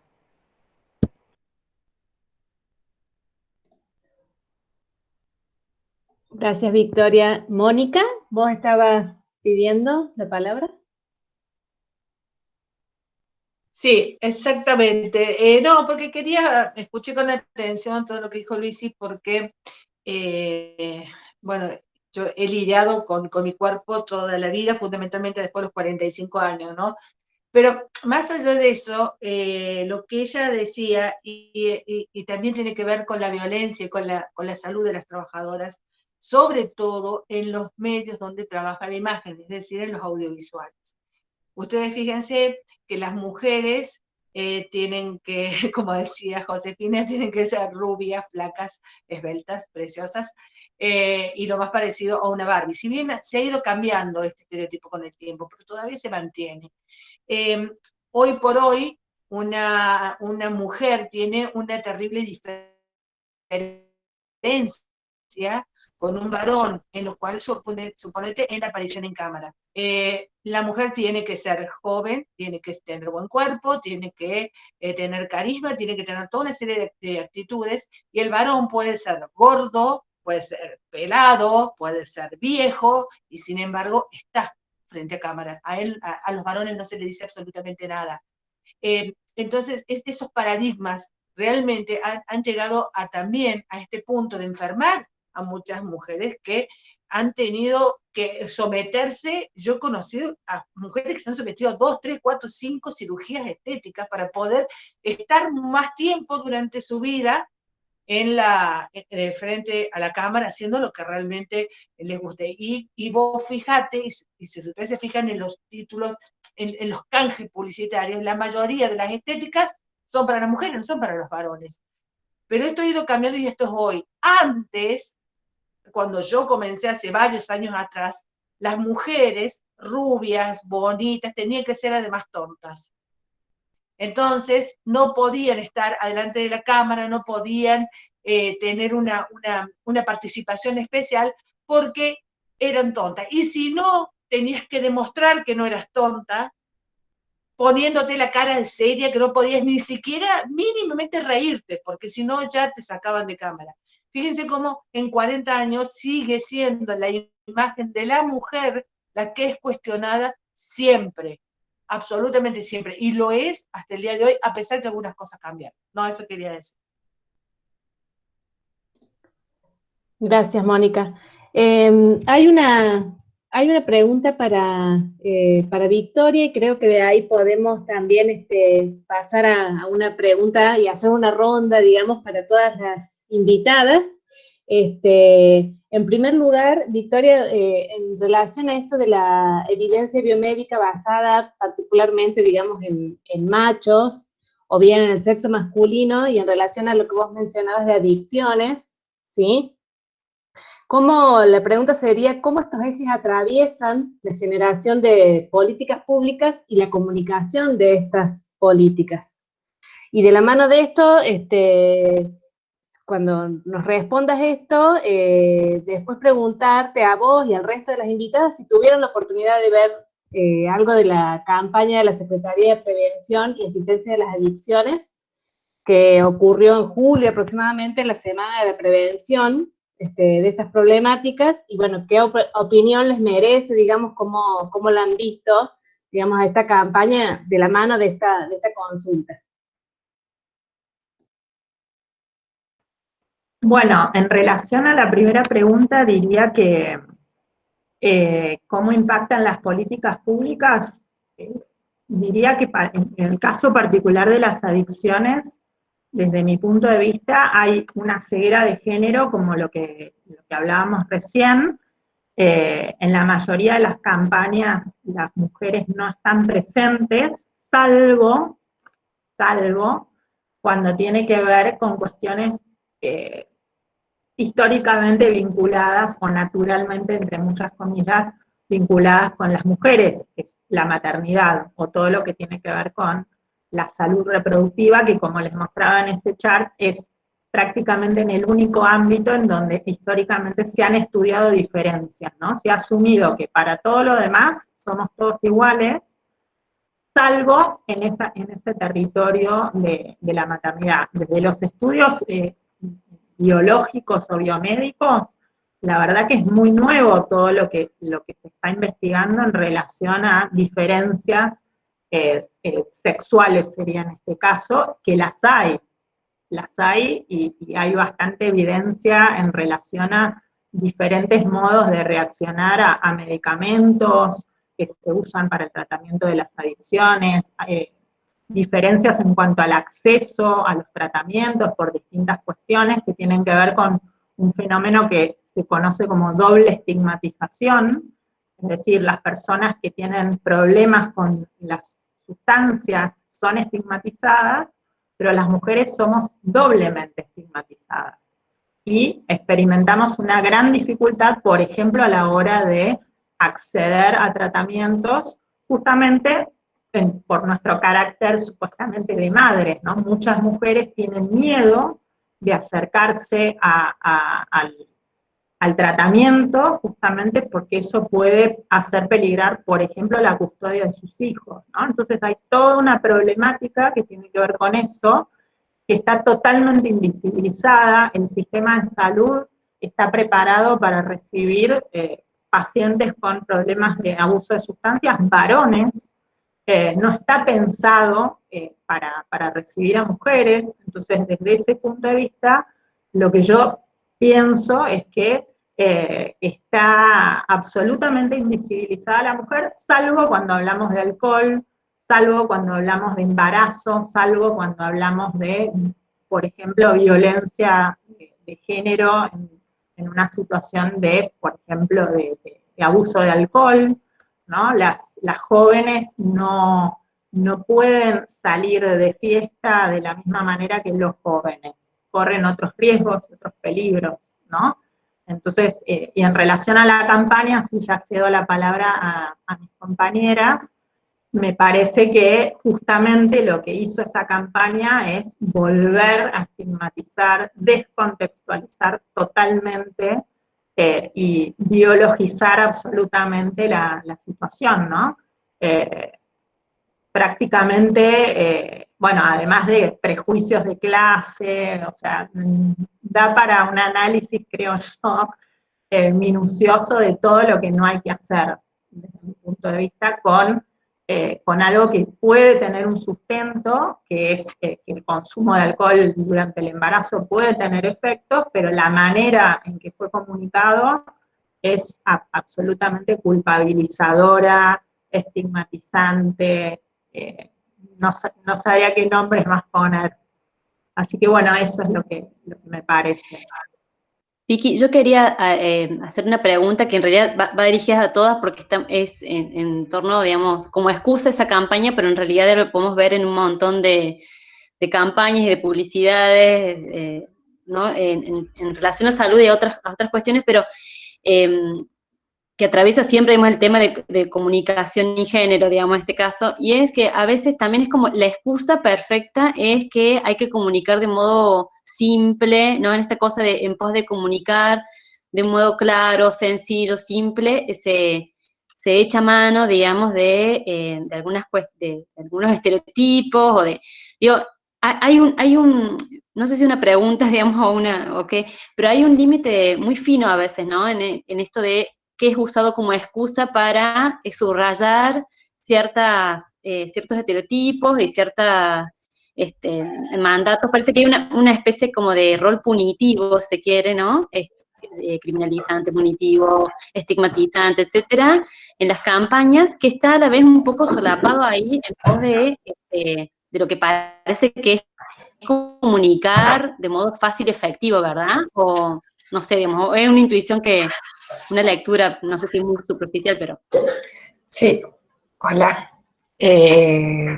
Retomando un poquito la pregunta en relación a la campaña y a lo que recién planteabas, Magda, sobre cierta simplificación.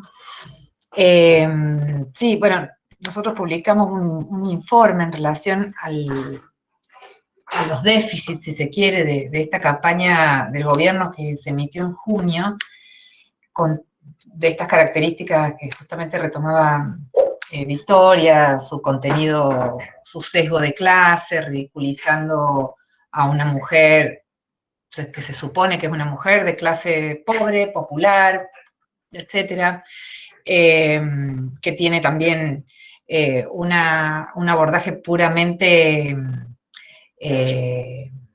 biológico, ¿sí? Sin para nada poner en cuestión los efectos nocivos del alcohol, ni en la gestación, ni en la lactancia, pero digamos, tomando una problemática compleja, simplificándola en simplemente esto, bueno, que no bebas como si fuera suficiente una orden o una indicación directiva para que quien tiene una relación problemática con una sustancia pudiera parar de beber. Pero lo que me interesaba sobre todo es señalar esta cuestión de la culpabilización, ¿no? La culpabilización de las madres, de las mujeres en general, y que la retomo con lo que comentaba Luisi en relación al peso, ¿no? Siempre la cuestión de las madres, las culpabilizadas, si consumen, porque por supuesto que le pueden ocasionar al feto o al futuro bebé. Si los bebés son gordos o son muy flacos, también son culpables, porque esta tiranía del peso comienza, no es un problema, se hace muy visible y ostensible en la adolescencia, pero comienza mucho antes, comienza en la más tierna infancia. Entonces, las primeras visitas a los tetra, quienes han tenido hijos saben, al pediatra, saben que la primera visita es el peso y un durísimo castigo, porque está lleno de situaciones violentas. El consultorio médico es un espacio muy violento para las mujeres. Hay una culpabilización muy fuerte respecto del peso por exceso o por defecto del peso de los bebés, ¿no? De nuevo, colocando una única variable, que por supuesto no estoy negando para nada la importancia del peso en el desarrollo de un niño, una niña. Estoy diciendo como única variable de salud, ¿no? Los gramos y los kilos, o sea, esta cuestión del peso empieza muy temprano. Y de nuevo, normalmente la responsable no es la red que acompaña esa crianza, sino que es claramente la madre, o porque amamanta, porque no amamanta, porque le da fórmula, no le da fórmula, porque si el niño ya no es bebé y es una criatura de 3 años, porque come dulce, no come, y come hidratos, etcétera, etcétera. O sea, es responsable de la alimentación, es responsable de las pautas de salud, es responsable de la introducción alimentaria, etcétera, etcétera. Y en la campaña de alcoholismo pasa lo mismo, hay una culpabilización también bastante fuerte del tema de la mujer embarazada.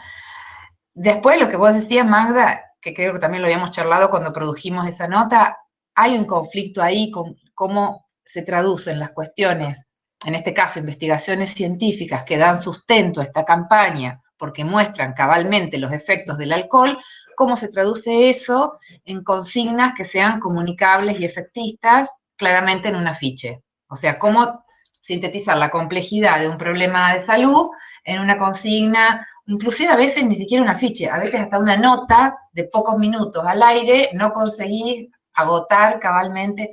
Bueno, cuando te tocan hacer notas vinculadas con ciencia o con problemáticas de salud, es un tema. Pero también creo que es cuestión de educar a las audiencias, y en este caso a nuestras fuentes, médicos, especialistas, investigadores. También hay una necesidad de que se esfuercen en hacer comunicables sus resultados.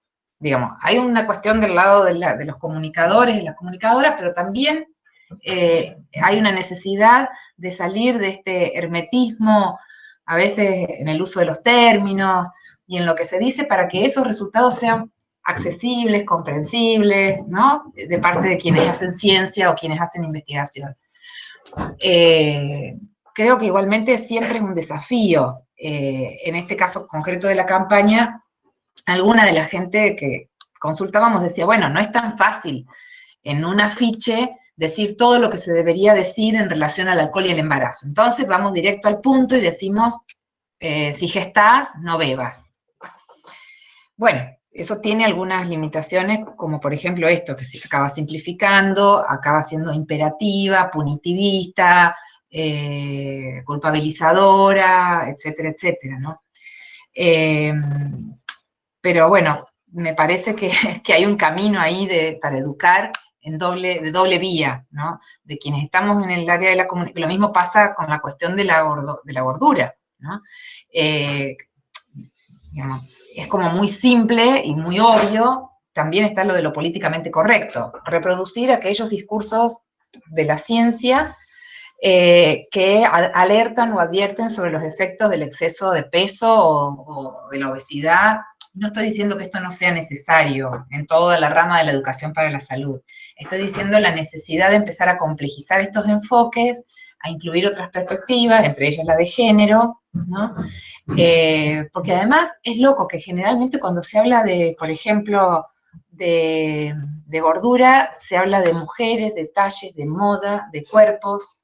No aparecen cuerpos gordos, digo, los que son estigmatizados son los cuerpos femeninos, no aparecen otras identidades estigmatizadas como gordas en las pantallas, en las publicidades, ¿no? Bueno, nada, eso. En relación a la campaña, sí, habría un montón de cosas para mencionar. Algo también sobre lo que decíamos al principio de cómo los sentidos que circulan en los medios impiden el acceso al derecho a la salud. Creo que Eugenia, que estaba por ahí, ya no sé, nos contaba de la Fundación del Sol sobre la poca cantidad de mujeres que acceden a tratamientos, la poca cantidad de mujeres que van a buscar ayuda justamente por el miedo a este estigma. O a veces no hay miedo al estigma, simplemente no tienen con quién dejar los chicos, y su tarea es más bien acompañar al hijo, al hermano, al compañero, varón, ¿no? Van acompañando a otros. De nuevo, hay ahí un no acceso al derecho a la salud, ¿no?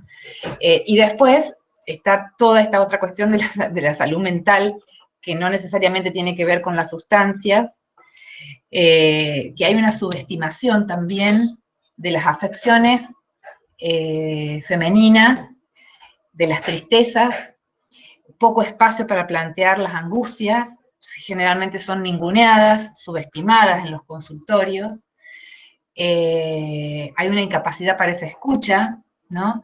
Y rápidamente, bueno, medicamentalizadas, o sea, es el medicamento, la terapéutica más rápida, más efectiva, y una incapacidad de esa escucha.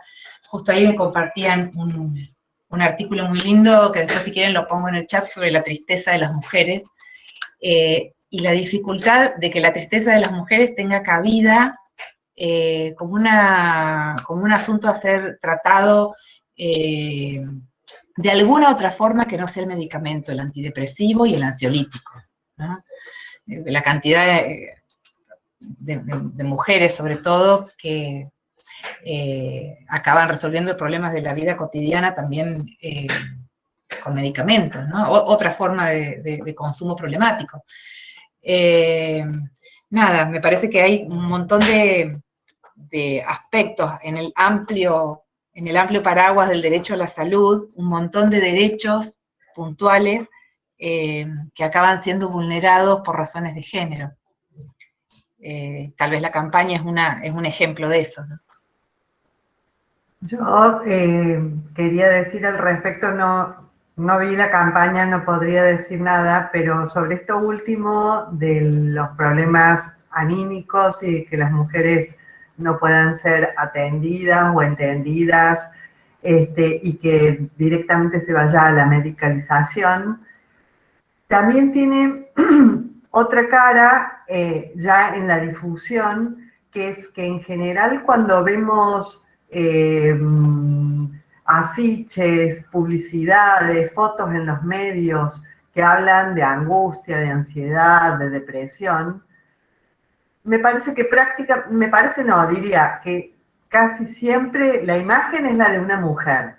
O sea, no aparecen los hombres en esa situación de vulnerabilidad anímica, que creo que va en consonancia con los estereotipos que tenemos de género, ¿no?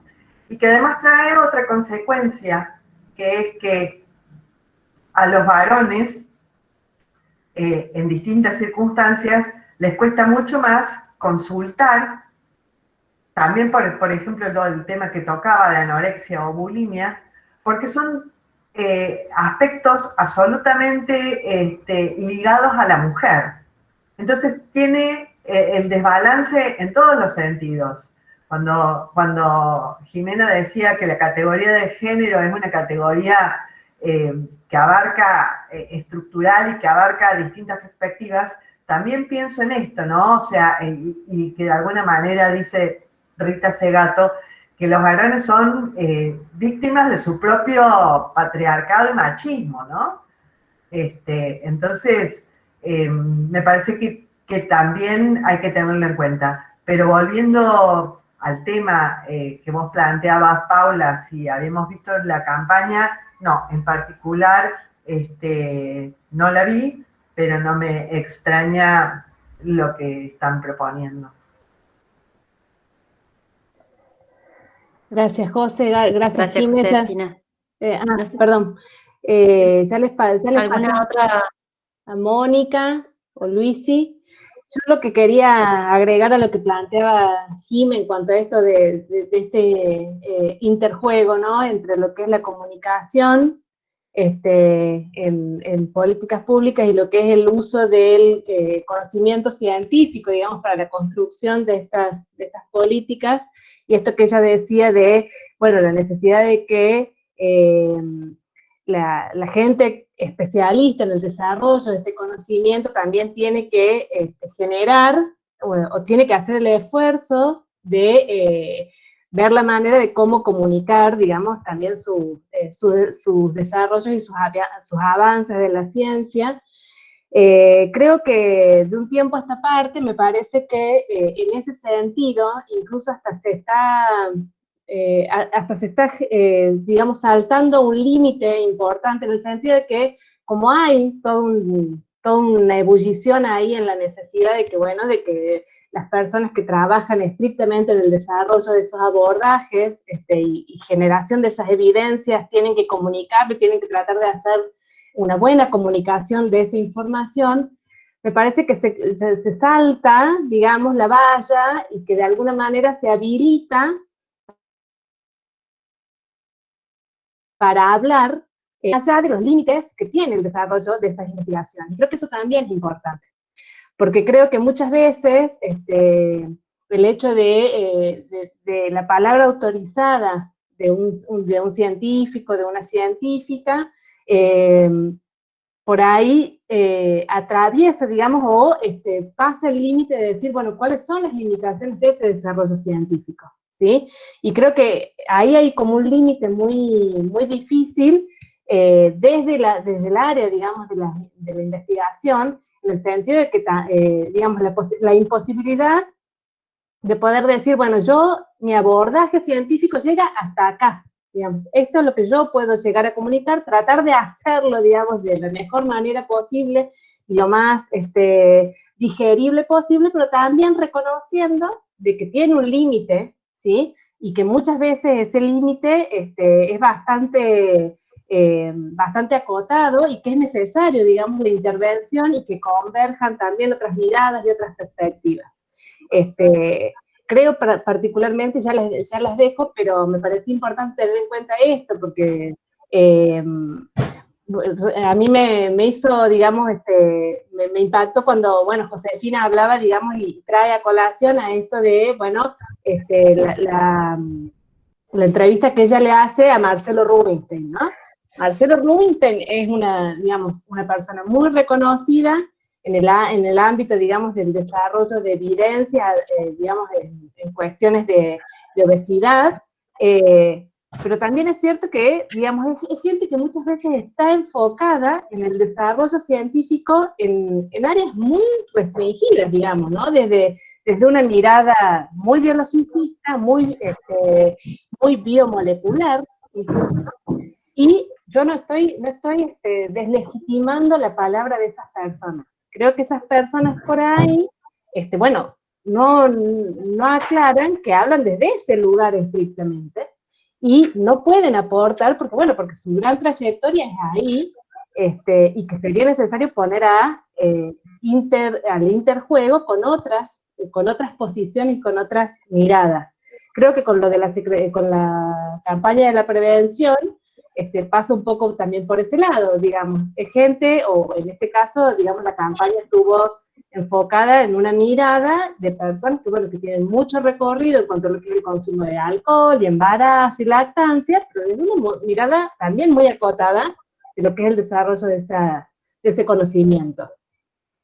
Y eso no se dice, digamos. Yo creo que es válida la postura, yo creo que es válida, digamos, poner en discusión esos aspectos, pero también es necesario, creo, que esas personas, bueno, aclaren desde dónde, ¿no? Y cuánto falta por... Perdón. Sí, perdón. No, digo que en realidad, no, perdón que te corte, Pau, me parece que acá está la otra pata, o las otras dos patas, ¿no? Que cuando fue, digamos, el tema de la campaña, pusimos en debate, creo que estuvimos hablando con varios de los que estamos acá, que es la necesidad de una mirada, si estamos hablando de salud, en varios contextos, ¿no? Pero si estamos hablando de salud, es la noción de integralidad es clave, de un abordaje integral y de un abordaje intersectorial también, o sea, no solamente, digamos, no se puede abordar, digamos, una perspectiva de género que no incluya un abordaje integral y un abordaje intersectorial. Entonces, lo que sucede, digamos, cuando eso no pasa, como fue el ejemplo de la campaña, es que inevitablemente quedan acotados y reducidos a miradas que segmentan y que, bueno, eso, ¿no? Que reducen problemáticas que siempre son más complejas, ¿no? Pero bueno, en ese sentido me parece que a lo mejor, y retomando un poco lo que fueron diciendo todas, me parece que hay la tarea que queda no es solamente interpelar a los medios de comunicación, digamos, a las formas de comunicación, en este caso en salud y en género, en esa relación, sino también a digamos, a las estructuras con las que se generan saberes en torno a lo que es salud, ¿no? O sea, quiénes son y desde qué cuerpos pueden hablar respecto de lo que es la salud, cuáles son los criterios, digamos, siempre hay prejuicios, incluso en esa ciencia que parece de laboratorio, hay prejuicios, digamos, hay prejuicios en sentido de preconceptos, de qué estamos mirando, qué estamos observando, de qué manera, cómo lo conceptualizamos, etcétera, ¿no? Hay muchos a priori, no solamente de género, sino de lo que quiere decir salud y demás, ¿no? Prejuicio. Sí, me dale. Perdón, no, solo iba a decir prejuicios y sesgos, ¿no? Porque claro. La pretensión de la objetividad científica en el laboratorio también es bastante cuestionable. Pero ir retomando lo que decía la Pau, también, digo, estamos hablando también de una concepción de ciencia moderna y occidental. Y todo el miedo que nos causa, y lo ponemos con un montón de comillas, porque acá somos todas, bueno, o venimos de campos del saber legitimados, o estamos en la universidad, o estamos en espacios, pero bueno, es la ciencia moderna tal como la conocemos, y estos campos del saber, y estas palabras autorizadas son un saber sobre el mundo, uno de los tantos saberes posibles, una de las cosmovisiones, hay otras maneras de entender la salud, la maternidad, el consumo, etcétera, que gozan de menos legitimidad, y que a veces está bueno tratar de poner en relación y en diálogo, digo, ¿no? Porque, bueno, son los campos donde nos movemos cómodos, y somos las categorías que conocemos, y bueno, son, como decía, son las legitimadas, es como raro, pero también en relación a esto de la campaña, ya no me acuerdo con cuál de las compañeras que está aquí en el panel conversábamos, creo que fue con Virginia o con Sonia, también sobre otras maneras de pensar la gestación, de pensar el parto, de pensar la crianza, digo, que no son solamente las de la medicina convencional, que se enseña en la facultad, de las universidades, y, ¿no? Hay otros saberes que están, que pueden enriquecer, o que por lo menos pueden complejizar, o que se podrían poner en diálogo, porque es loco, pensamos en salud y pensamos inmediatamente en ciencia. O sea, hay otras maneras de entender también la salud, otras nociones que no necesariamente son las de la ciencia tal como ¿no? Tal como la pensamos. Hay saberes ancestrales, hay otras prácticas de salud. Claro que es súper delicado esto, porque también viene la corporación, ¿no? A poner, bueno, hay que tener cuidado con qué se legitima, qué se dice, porque no podemos poner en riesgo. No estoy avalando acá, no estoy diciendo ni que todo sea lo mismo. Por supuesto que siglos o décadas de investigación seria y sistemática no pueden en absoluto ser deslegitimadas. Solo estoy diciendo que nos podemos animar desde este lugar, desde estas certezas, a complejizar y a traer otras miradas. Sí, yo una cosita quería agregar a justo lo que está diciendo Jimena, que me parece que algo que es central es justamente problematizar el concepto de salud, ¿no? Porque acá incluso se dijo, bueno, yo no soy médica, como si la salud fuera solamente territorio de la medicina. Entonces vos decís, hablamos de salud y hablamos de ciencia. Yo diría, hablamos de salud y hablamos de ciencias biomédicas.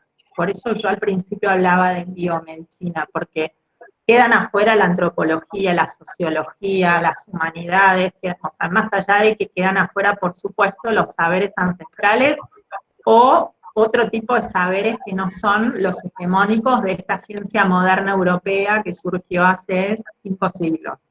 De eso hablamos cuando hablamos de ciencia. Entonces me parece que el punto central es pensar la salud o repensar la salud, y también con respecto a la cuestión de la obesidad, me interesa decir algo más que quizás no se dijo, y es que la perspectiva de la salud que tenemos en general es una perspectiva individual, no es una perspectiva colectiva, ¿no?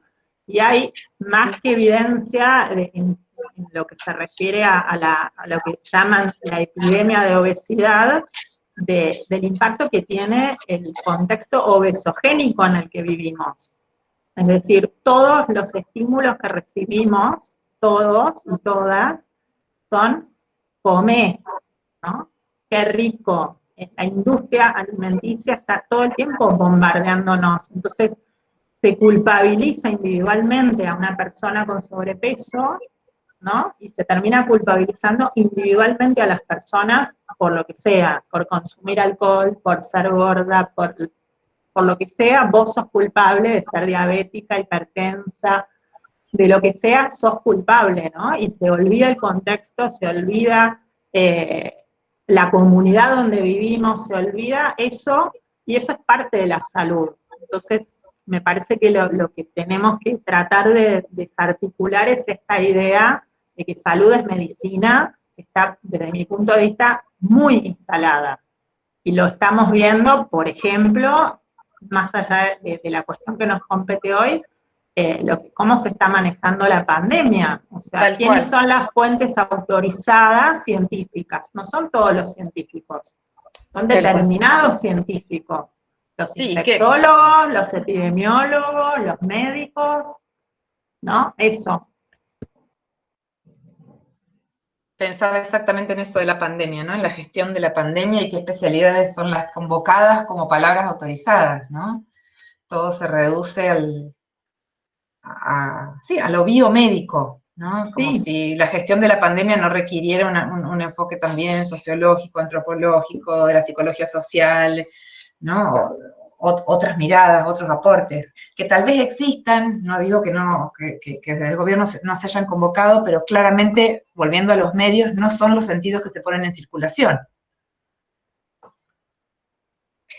Bueno, no sé si hay alguna... Sí, Luisi, ¿quieres decir algo más? Sí, no, y con respecto a esto que decía Victoria, y con la cuestión de la culpabilización y la legitimidad que tiene la medicina, yo no estoy de acuerdo con llamarle al sobrepeso de la obesidad o la obesidad, porque está basado en esto que les decía del índice de masa corporal, pero suponiendo que eso es así, asumiendo que ese conocimiento médico que se distribuye y del cual todos conocemos por Cormillot o por lo que sea, es real. José mostraba una estadística que decía el 68% de la población, no me acuerdo el número exacto, tienen sobrepeso, ¿no? Entonces, digo, ¿cómo los especialistas en estos temas, si pensamos en términos de efectividad en el tratamiento en salud, están errados, digamos, como ese conocimiento científico puede ser válido si el 68% de la población no responde a este parámetro que desde la medicina se busca llegar, ¿no? Entonces, digo, y pensando en esta salud integral, en esta salud como integralidad, entonces, ¿quién tiene la culpa? ¿Las personas individuales que son vagas, que se la pasan comiendo, que no hacen el tratamiento como corresponde, o la medicina que está teniendo un enfoque que no es integral? Entonces, desde el activismo Gorde estamos súper convencidos de que, digo, hay un día de lucha contra la obesidad, o sea, lo que se está haciendo es, en lugar de preocuparse realmente por la salud integral de las personas gordas, atacar a las personas gordas y a su existencia. Las personas gordas no podemos existir, no estamos habilitadas para existir en este mundo. Entonces digo, ¿cómo se puede tener salud mental y cómo se puede tener salud física si yo no puedo ir a un gimnasio porque no tengo ganas de que se rían de mí, de que me miren, de que la gente piense que yo no puedo hacer tal o cual cosa, si estoy deprimida por toda la violencia que sufrimos las personas gordas en esta sociedad, si voy al médico y me diagnostica mal, me hace hacer dieta toda mi vida, y eso genera situaciones de riesgo mayor cada vez. Digo, las personas con riesgos de salud tremendos, o estas situaciones límite, seguramente ya pasaron antes por el sistema de salud. Entonces, eso, el problema no se va a resolver si esta sociedad sigue siendo gordodiante, y es ese sistema integral contra el que hay que luchar, ¿no? Perdón, y vos sabés que ayer me haces pensar, Luis, en una cosa más, ¿no? Que de repente esto, digamos, como que es el propio sistema de salud pensado, ¿no? Digamos, en términos biomédicos, como dice la Vicky recién, que, o sea, persigue lo mismo que crea, digamos, ¿no? Porque es como que patologiza para seguir la patología, no, es como una cadena sin fin. Me hiciste acordar a, bueno, la famosa disforia de género, ¿no? Que se sacó hace nada, digamos, de los manuales de psiquiatría, y la disforia de género en realidad lo que viene a decir, digamos, que, bueno, que las personas transexuales en general, ¿no? Sufren de problemas porque no coincide, ¿no? El sexo percibido con el biológico, qué sé yo, y que por lo tanto hay como una tendencia a la depresión, y, digamos, que en realidad esa depresión y ese malestar está, digamos, es causa de una exclusión social, o sea, es como lo mismo que genera, claro, es como la perversidad de un sistema que patologiza para después diagnosticar como una patología aquello que causó, digamos, ¿no? Entonces, digamos, hay una cosa ahí absolutamente de acuerdo con lo que decían también las chicas, de repensar también esto de vuelta, qué es lo que quiere decir salud, y quiénes pueden ser los agentes que enuncien y que cuestionen e interpelen permanentemente como actores claves para hablar de salud, ¿no? Si no son también los usuarios, digamos, o sea, la población en general, con todos sus modos de existencia y sus diversidades de formas de vida y existencia y corporalidades, etcétera, ¿no? Perdón, sí. una cosita cortita más que dijo Jime antes, lo de las madres y la culpabilización de las madres que tienen niñas gordas también. Se usa mucho la cuestión de la obesidad infantil para luchar contra la obesidad, y es re loco también en términos de salud mental. Muchas compañeras relatan en sus experiencias de niñas como niñas gordas, que su primer experiencia de conciencia del propio cuerpo tiene que ver con que hay una sociedad, un pediatra, lo que sea, la gente que te está diciendo que tu cuerpo está mal. O sea, sos un niño que tu primer momento de conciencia sobre el propio cuerpo es pensar que tu cuerpo está mal. Entonces eso no puede traer consecuencias positivas para la salud de una persona, bajo ningún punto de vista.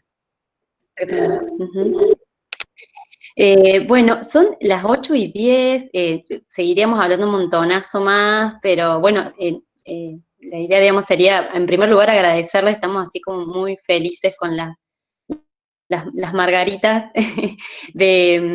nada, de haber estado acá, compartiendo este espacio con ustedes. Queremos agradecerle enormemente a todas por estar acá, por su pronto y su pronto sí, digamos, y su entusiasta sí para estar acá.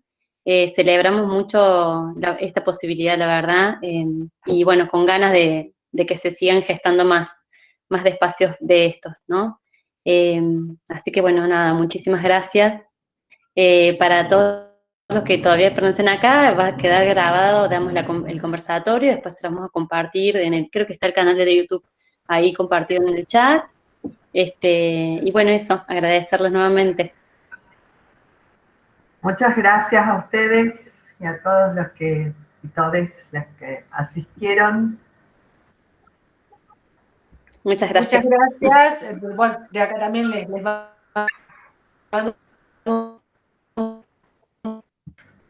un beso. Gracias por convocarnos, que por primera vez como desde un sindicato de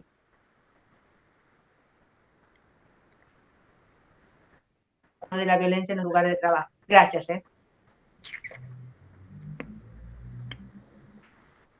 Bueno, yo me sumo también a los agradecimientos a las organizadoras, las margaritas, es mi flor favorita, les cuento, y muchas gracias por la invitación, y a todos y a todas los que estuvieron acá, un beso.